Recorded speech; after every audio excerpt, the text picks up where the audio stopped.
Halo sahabat desa, kita jumpa lagi. Kali ini kita akan membahas ternyata untuk oknum kepala desa yang telah disangkakan melakukan korupsi pengelolaan keuangan desa itu tidak diberhentikan. Nanti kita akan membahasnya. Namun sebelum lanjut videonya, alangkah baiknya kamu klik subscribe dulu sekaligus dengan like-nya. Dan jika dirasa video ini bermanfaat, silakan share lewat media sosial kamu. Juga tonton videonya sampai habis.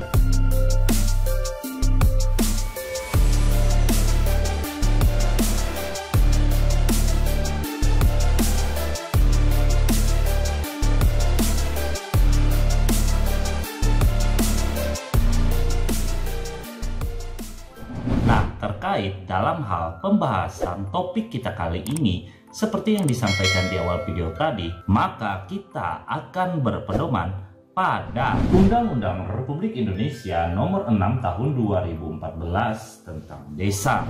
Memang kita ketahui bahwa Undang-Undang 6 Tahun 2014 itu telah direvisi menjadi Undang-Undang 3 Tahun 2024 tentang perubahan kedua Undang-Undang 6 Tahun 2024. Namun dalam fokus dan topik pembahasan kita kali ini, untuk amanatnya yang mengatur pasalnya tidak dirubah di Undang-Undang 3 Tahun 2024, sehingga amanat pasal yang ada di Undang-Undang 6 Tahun 2014 tentang desa itu tetap berlaku. Sekarang kita akan kembali ke fokus pembahasan kita. Ternyata bahwa kepala desa yang telah disangkakan telah melakukan korupsi pengelolaan keuangan desa itu tidak diberhentikan secara tetap dari jabatannya sebagai kepala desa. Hal itu dimulai kita melihat apa yang diamanatkan di pasal 42-nya. Ada dikatakan bahwa kepala desa diberhentikan sementara oleh bupati atau wali kota setelah ditetapkan sebagai tersangka dalam tindak pidana korupsi, terorisme, makar, dan atau tindak pidana terhadap keamanan negara. Jadi amanat pasal 42 yang kita lihat tadilah yang menyatakan bahwa kepala desa yang disangkakan telah melakukan korupsi tidak langsung diberhentikan tetap, tapi dia hanya diberhentikan sementara. Sekarang yang menjadi pertanyaan, kapankah kepala desa yang diberhentikan sementara tersebut akibat dari tersangkanya karena diduga melakukan tindakan korupsi itu diberhentikan secara tetap?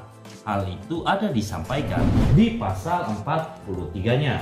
Ada dikatakan bahwa kepala desa yang diberhentikan sebagaimana dimaksud dalam salah satunya yaitu pasal 42 yang kita lihat tadi akan diberhentikan secara tetap oleh bupati atau wali kota setelah dinyatakan sebagai terpidana berdasarkan putusan pengadilan yang telah mempunyai kekuatan hukum tetap. Jadi kepala desa yang telah diberhentikan sementara karena disangkakan telah melakukan korupsi pengelolaan keuangan desa nantinya akan berproses terlebih dahulu sampai persidangan. Dan ketika pada saat proses persidangan sudah didapatkan kekuatan hukum tetap yang artinya tidak ada lagi proses banding-membanding dan sebagainya, serta telah dinyatakan kepala desa tersebut bersalah dan terbukti telah melakukan korupsi pengelolaan keuangan desa, barulah nanti kepala desa tersebut dari yang awalnya diberhentikan sementara akan diberhentikan secara tetap. Nah, sekarang yang muncul pertanyaan, siapakah yang menjabat ketika kepala desa itu diberhentikan sementara? Hal itu ada dijabarkan lebih lanjut pada pasal 45-nya.